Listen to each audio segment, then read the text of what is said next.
be structured. First, to prevent a grave social injustice when the whole society seems to not create systems that are favorable to the poor. You see, I come from a poor family, and I knew early on in life how the odds were stacked against us. It wasn't easy to find a job, a good job. It wasn't easy to send your children to school.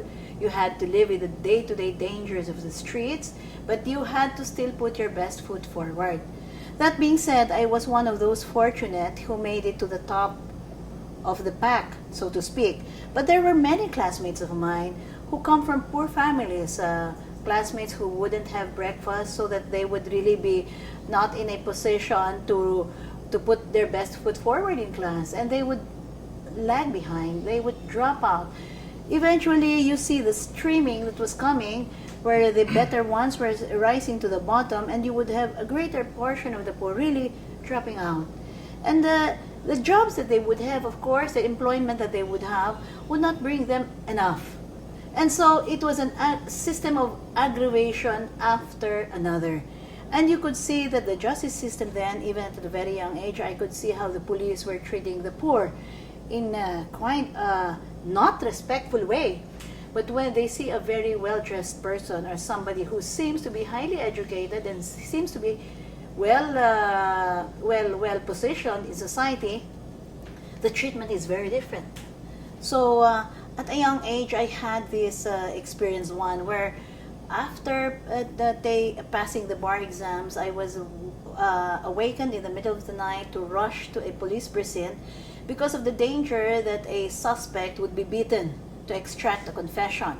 And the basis for that fear was because a confession had been extracted from his neighbor, who unfortunately, just to stop the beating, gave his name as a co-conspirator. So to prevent further harm to this poor guy, he was already traumatized by the time I got to the prison. His neighbor was badly beaten. I had to stay there in the police precinct the entire night just so he would not be touched. Then I would be there in the daytime to plead and talk with the fiscal so that he would be released, because there's no charges against him. There was no reason for him to stay in jail. But just imagine what happened to the other persons who were picked up without any evidence yet, just because they are suspects. They don't get to work. The gardener, who was still remaining in jail when I was able to have my carpenter client released, he stays there for how long? And then his wife, who in all probability is a laundry woman, would also not be able to earn the daily wage that would come from a laundry woman's job. And what about their 3 or 4 children? They would stop schooling, they would not be able to eat, and there would be a cycle of bitterness and anger against society. So every injustice you do to a man, especially if he's a breadwinner, you destroy 5 lives. It's such a traumatic and vicious cycle of injustice against the poor. That is why everyone must come together to make a commitment that especially the poor, the uneducated, those who don't have access to levers of power, they should be the most actively protected. And if they happen to go through the judicial system and they get convicted, you can see that if they get convicted, the system will work against them unless we have a positive program to reverse the process. The fact alone that you go through a very long trial and you get detained in a detention cell for prisoners awaiting trial, that's also traumatic. That's why we're doing everything in our way, in the justice system, in the judicial system that I had, to make sure that the trials are shortened. We have a lot of reform programs that are already in place, and I can discuss them later. But to go back to your central thesis, what can the entire justice system do?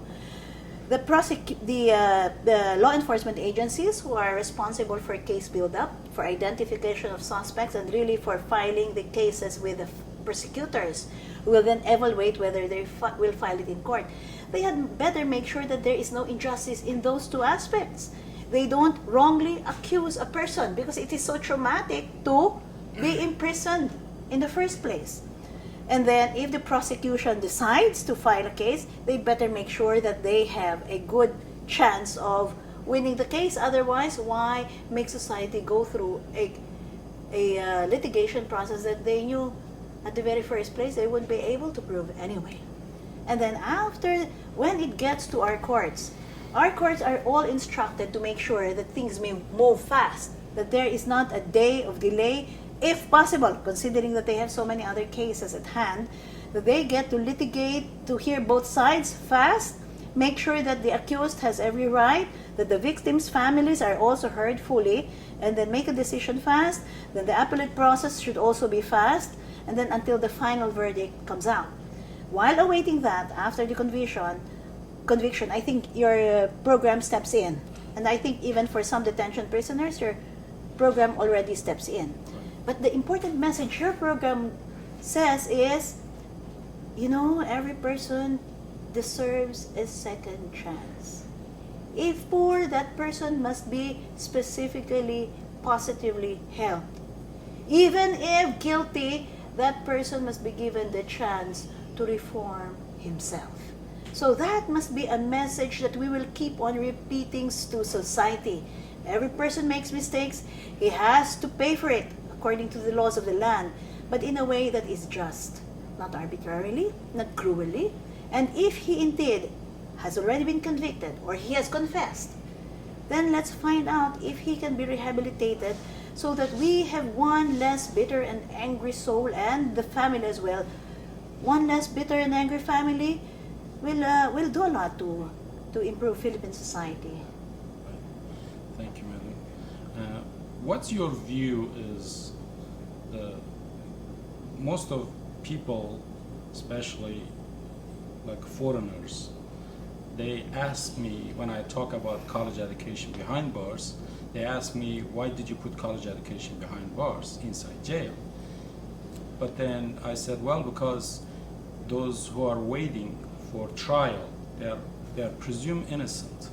They're waiting for trial for 5, 6, 8, 9 years. So I said, instead of waiting, do nothing, so at least they can attain the college, they can do something and help them to rehabilitate. The question is, why is prisons or jails are very congested and crowded, overcrowded? Is there any measurement? No, the judiciary cannot do anything about it. There is an ideal prison to space population, especially for detention prisons, that is not being followed. As you can see, the data you had just shared with me shows that there are some jails where you have a 500%, 600%, 700% congestion rate. That is cruel. That is cruel, especially if you consider that these still are prisoners in detention centers who have not yet been fully convicted. There are two parts to your question. The first is why people are asking, why do you help people who are in jail? First of all, they're presumed innocent, those detention prisoners that you are speaking of, and instead of spending 7 fruitless years waiting for their trial to be terminated, you give them a positive alternative. They can finish college, and that is uplifting. It starts from a fundamental respect for the human person. And as somebody who believes so much in the Bible, every person is made in the image of God, and every person should be fully respected, and in this instance, presumed innocent until proven guilty. Now, do we as a Christian nation condemn immediately simply because an information has been filed against them by the fiscal? We don't do that. That's inhuman, that's unchristian. We do not condemn. And so if it will alleviate their situation, that they will not succumb to hopelessness, if they see that there are people who care about their future so much that they will be afforded a college education. Sometimes this opportunity was not even available to them outside prison, outside your program. Then it affirms the value of the human person. And all the international treaties we have signed now only responds to that fundamental premise that every person deserves respect, that we must uphold human dignity, because that is the foundation of human society. Without respect for human dignity, we are nothing but brute animals. So that is the first part of your question. And the second part, I've already indicated to you, we cannot do much about. So I hope you, together with your friends in the development and the religious communities, will take it upon themselves to lobby with our legislators for more funds to be given to the construction of the correct facilities, holding centers for prisoners who are awaiting trial. On our part, the judiciary, in its own small way, is trying to help the decongestion of detention cells. How? We have the Task Force Katarungan. Basically, it means Task Force for Justice. For those whose prisoners who can already be released because they have served a portion or the maximum of their sentence, if found guilty, they should be immediately released. So every detention prisoner must have a card, and the judges make sure that every such prisoner is given immediately an order of release. Then we have already paralegals, and I think there are many organizations helping them push for their cases to be heard fast. We have the revised guidelines on to help detention prisoners. They don't always have to have a cash bond or property bond, especially for the poor. Release on recognizance is encouraged. We also have the expanded Justice on Wheels program, where a special team goes around the country in buses, hears cases on the bus, we convert that into a trial courtroom, and makes sure that if there are enough prisoners that can be released, that we release them in that same day. So this particular latter program has already resulted in the release of more than 9,000 detention prisoners. So we go around the country trying to patch with a menu of interventions the problem of unjustly detained prisoners. And recently, we have had major decisions in the Supreme Court. One such decision is allowing plea bargaining for drug suspects. Now, drug suspects constitute more than 62% of the jail population. And that's the lowest estimate. It can be as high as 70 or 80. But if we just target that 62% of the population, and plea bargaining is allowed for most of their cases, especially for possession or pushing of small amounts, then we can have rehabilitation, and they're willing to go through, for drug use, they're willing to go through immediately rehabilitation. Then we will have a way of addressing the problem of overcongestion of our jails with drug suspects. I hope everybody, especially those who believe in the Bible, will remember the story of the man who was basically staying in the caves of Gennesaret.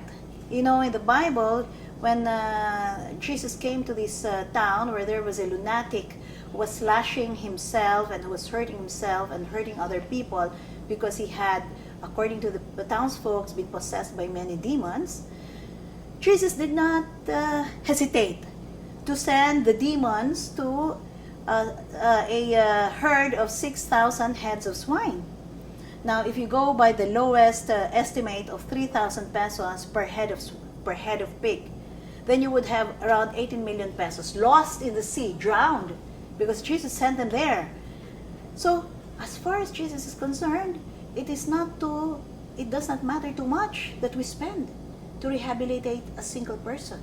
What is more important is we give dignity, we give so much attention to the human soul and to the human life. And because I believe that Jesus died for everyone, I believe everyone, all of us deserve second chances, and that's the message of Christianity. Thank you, Madam Chief Justice. My last question. This interview is going to end up in a newsletter on the College Education Behind Bars webpage, and here in the Philippines as well as in the United States. What's your message to the inmate students? Please do not give up hope. Do not give up on yourself. You know, your families want you back. Your families are fighting for you. I will speak in Tagalog. Yung mga, alam nyo naman po, wag ho kayo maghihinakit sa mga pamilya na minsan akala nyo ay nakalimot na. Kasi po sa dami ng problema nila, kailangan naman po nilang makahanap ng paraan na mabuhay sa pang-araw-araw upang maharap ang sarili nilang suliranin. Ngunit wag nyo pong isipin na nakalimutan nila kayo.